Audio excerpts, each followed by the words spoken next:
This is an old HDC BDM 5 drill press. My dad gave it to me because it was just sitting in his garage and he wasn't using it. The labels on the drill press have a year of 1991, so the thing is, 26 years old about? Pretty rough shape with a lot of rust. The first thing I did was take a bunch of pictures so that after I took it apart I could put it back together. And I did some labeling on some of the wiring so I could make sure and put that back together.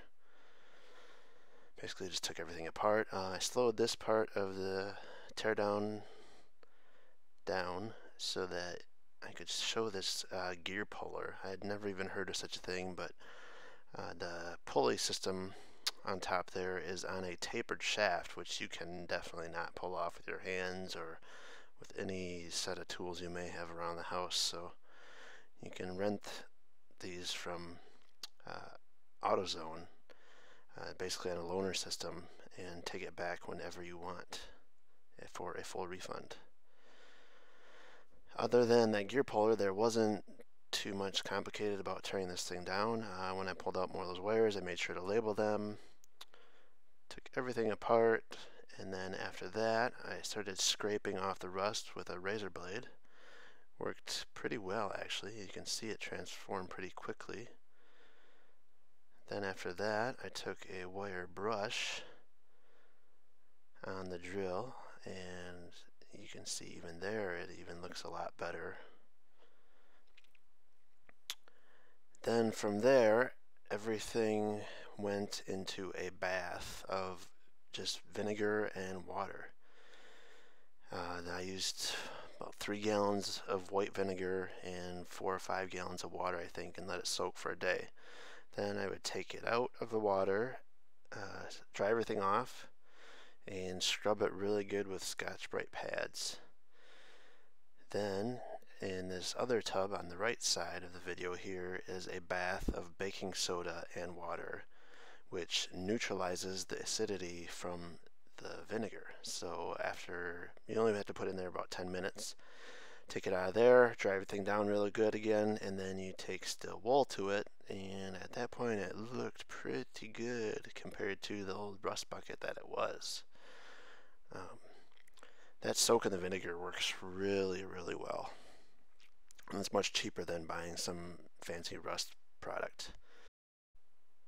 Something I forgot to mention and is not shown is after wiping everything down from the still wool, you need to wipe everything down real quickly with some denatured alcohol, which helps to kind of dry up any water that may be trapped anywhere or any dampness so that things don't rust up again later.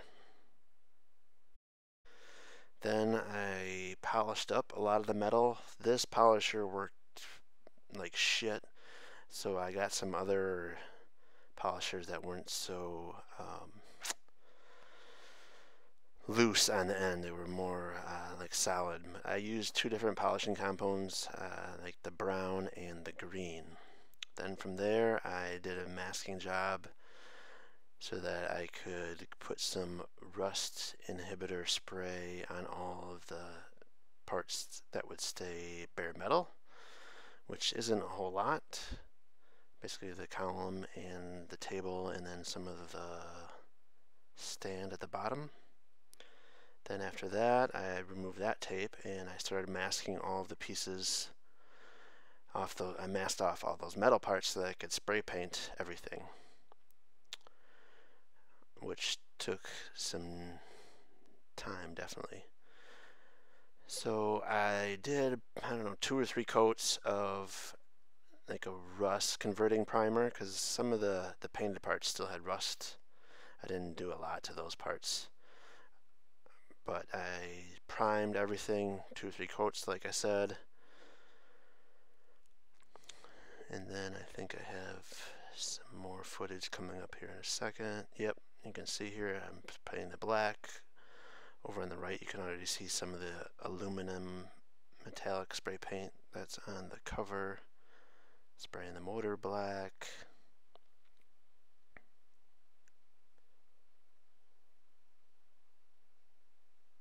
about 2 or 3 coats on spray paint again, I think, depending on the pieces and color. And then I did this blue color, which I really loved on a lot of the other pieces.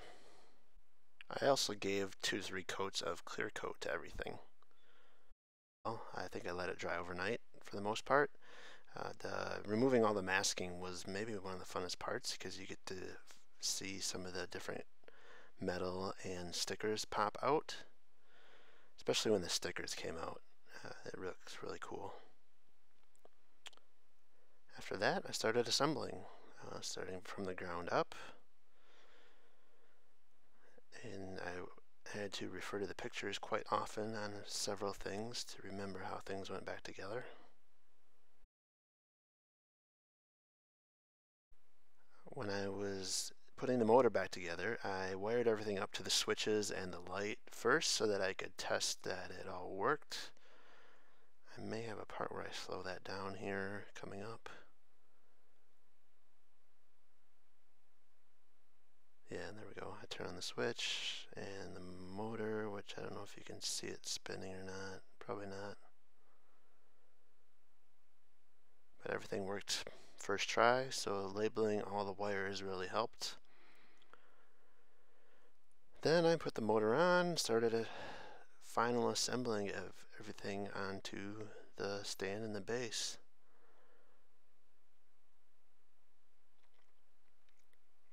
I don't think I mentioned it in the original opening of the video, but the cable that was, the power cable that was on there was just like 6 feet, which was pretty short, and I wanted to replace that anyway, so I got this, I think it's a 14 or 15 foot cable, which is much nicer. It'll make it easier to move around the shop, especially once it gets up on a cart, that we don't have to have extension cables all the time.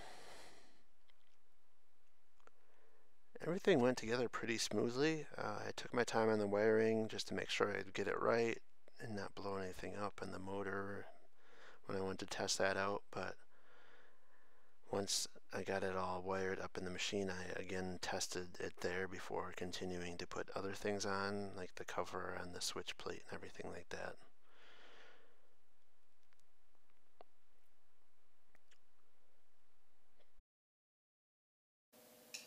I'm pretty excited with how this thing turned out. I really like the blue, the silver, and kind of the flat black. These kind of have a gloss clear coat on them. Yeah, quite a difference to how it looked before with all that rust. I'm really impressed with how well the vinegar works on that stuff. So let's get a bit of a quick test here. As you can probably see, there's a much longer cable than it was on here originally, which is nice.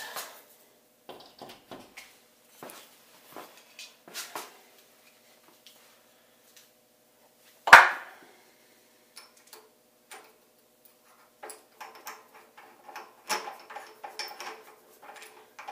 don't even know what size bit I grabbed here, but it'll work for just a quick test and demo.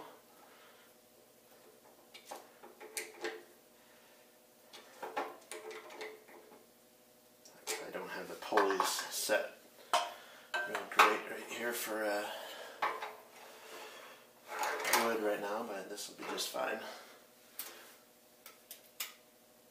Light, I put an LED light bulb in there.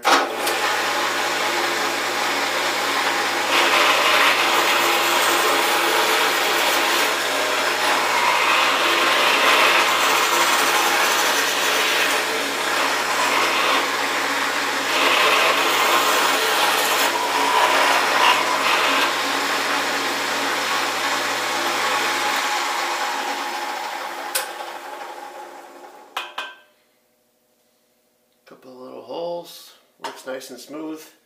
As you can see, I need to build some type of stand and cabinet for it. My dad had it on an old cabinet, which you probably saw in the videos. It was basically the assembly table I had with some old sheets over it. But I found when I was working on that was going to be way too high for what I wanted. Something more like this, whereas at this height, working height, well, obviously when I'm standing up, but you get the idea. And then I want to build some storage on the sides to make it really easy to get all the different bits and things like that.